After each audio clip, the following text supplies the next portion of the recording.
Ketidakmampuan seseorang dalam mengelola kesenangan akibat kesuksesan menyebabkan ia terjatuh dalam sikap narsis dan sombong.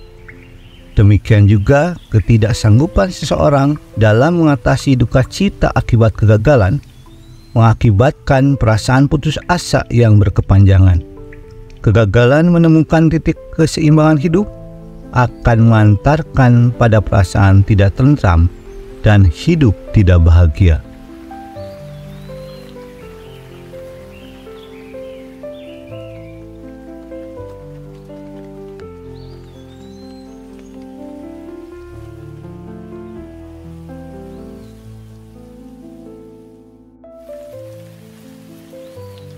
Bismillahirrahmanirrahim. Assalamualaikum warahmatullahi wabarakatuh. Halo sahabat kisah dan hikmah.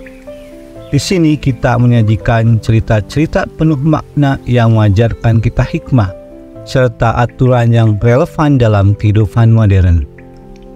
Setiap kisah yang kami bagikan tidak hanya mengandung nilai-nilai moral yang mendalam, tapi juga dihubungkan dengan nilai-nilai agama dan spiritualitas, sehingga lebih dekat dengan hati dan pikiran kita. Mari kita bersama-sama menggali pelajaran berharga dan menerapkannya dalam kehidupan kita sehari-hari. Jangan lupa untuk subscribe, like, dan share video ini agar semakin banyak orang yang bisa mendapatkan manfaat. Tema kali ini kita akan bahas tentang titik keseimbangan hidup. Allah Subhanahu wa Ta'ala berfirman dalam surat Al-Isra ayat 83, "Dan apabila kami berikan kesenangan kepada manusia, niscaya dia berpaling menjauhi diri dengan sombong, dan apabila dia ditimpa kesusahan, niscaya dia berputus asa." Firman Allah ini kembali mengingatkan kita tentang ancaman yang muncul dari kondisi kesenangan dan kesusahan hidup. Tanpa iman, manusia mudah terjebak dalam salah satu kutub perilaku, sombong atau putus asa. Oleh karenanya, ada satu titik keseimbangan yang mesti dicapai oleh seseorang. Sebutlah titik keseimbangan hidup. Titik keseimbangan hidup ini adalah sebuah posisi yang mampu menyeimbangkan antara perasaan gembira dan sedih. Jelasnya, kondisi hati yang tidak terlampau gembira atau sedih dalam menghadapi suatu keadaan.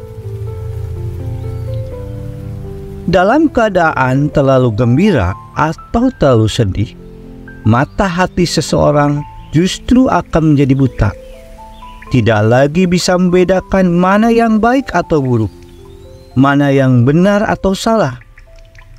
Situasi hidup yang bisa memerangkapkan manusia dalam suatu labirin. Makna harfiahnya ialah keadaan yang berliku-liku dan simpang siur, sesuatu yang sulit dan berbelit-belit. Labirin itu bisa berupa timbulnya perasaan tertekan, stres, cemas, atau depresi. Kondisi kejiwaan yang berpeluang menimbulkan serangkaian gejala fisik yang menyakitkan.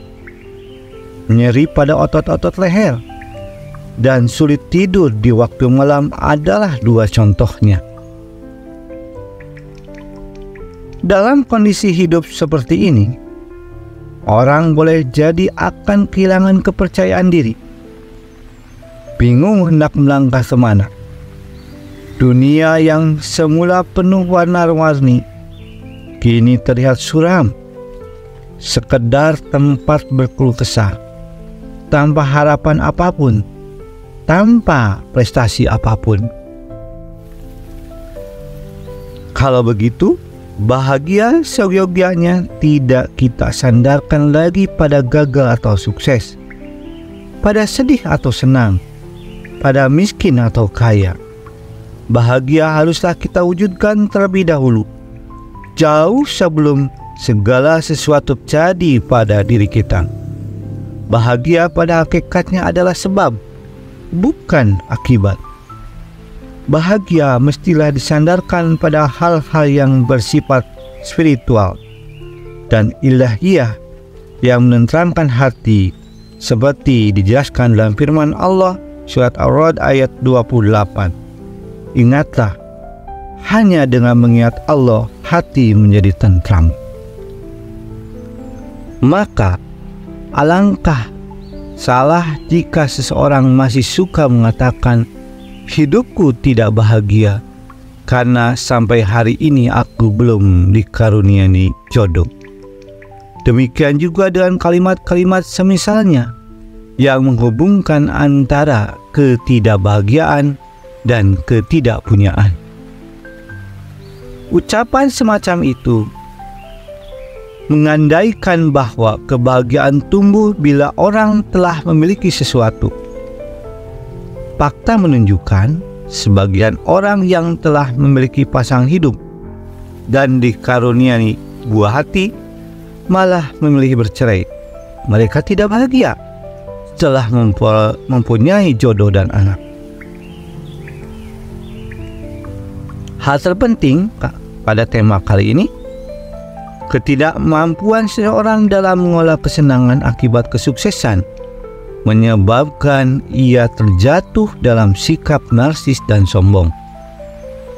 Demikian juga ketidaksanggupan seseorang dalam mengatasi duka cita akibat kegagalan mengakibatkan perasaan putus asa yang berkepanjangan. Kegagalan menemukan titik keseimbangan hidup akan mengantarkan pada perasaan tidak tentram dan hidup tidak bahagia. Jadi, orang-orang yang sudah menganggap suka dan duka sebagai suatu kewajaran hidup, maka mereka sudah layak disebut sebagai orang-orang yang berbahagia. Mereka yang sumera, yang pasrah dan tenang dalam menyikapi segala problematika hidup.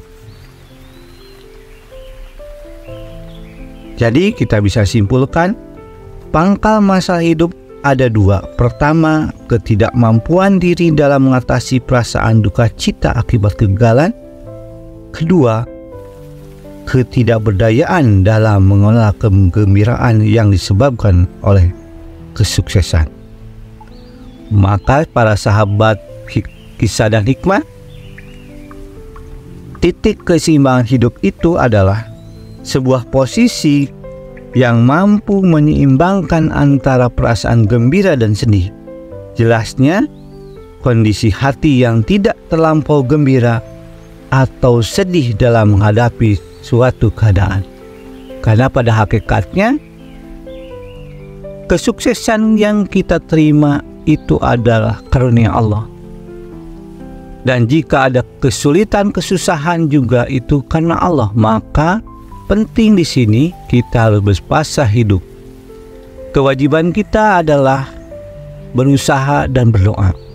Tapi untuk hasil itu sendiri selalu kita pasrahkan kepada Allah. La haula wala quwata illa billahil aliyil azim. Ingat para sahabat, dalam setiap kehidupan kita, dalam menjalani kehidupan kita, tujukan untuk kebahagiaan dunia dan akhirat. Dan kita harus percaya, sambil saya sharing terhadap diri saya sendiri, mengingatkan pada diri saya sendiri bahwa sesungguhnya yang kita alami semuanya sudah diatur oleh Allah, sudah ada ketetapannya, dan kita harus ridho atas ketetapannya itu. Terima kasih telah menonton video ini di channel Kisah dan Hikmah. Kami berharap cerita yang kami bagikan hari ini dapat memberikan inspirasi dan pelajaran berharga bagi kita semua. Jangan lupa untuk terus mengikuti channel kami untuk mendapatkan lebih banyak kisah penuh makna yang dihubungkan dengan nilai-nilai agama dan spiritualitas yang relevan dalam kehidupan modern ini. Dan jangan lupa, jika Anda merasa video ini bermanfaat, Jangan ragu untuk like, share, dan subscribe agar semakin banyak orang yang bisa mendapatkan manfaat dari kisah-kisah inspiratif ini. Sampai jumpa di video berikutnya, dan semoga hari Anda penuh dengan hikmah dan kebijaksanaan. Terima kasih. Wassalamualaikum warahmatullahi wabarakatuh.